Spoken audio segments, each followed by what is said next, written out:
Mbegu zinapandwa kwa kina cha sentimita 10 hadi 15.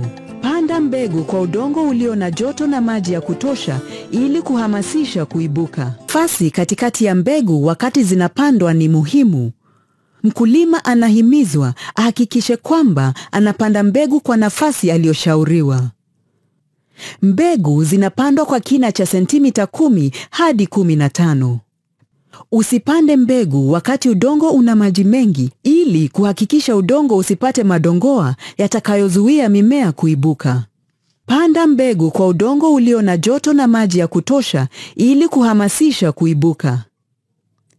Kama mkulima anashuku kwamba udongo una magonjwa, kwa mfano Rhizoctonia, Fusarium, Black Dot, anaweza kutumia dawa ya Amistar lita 3 kwa kila hektari ili kuzuia magonjwa haya kudhuru mbegu atakazopanda.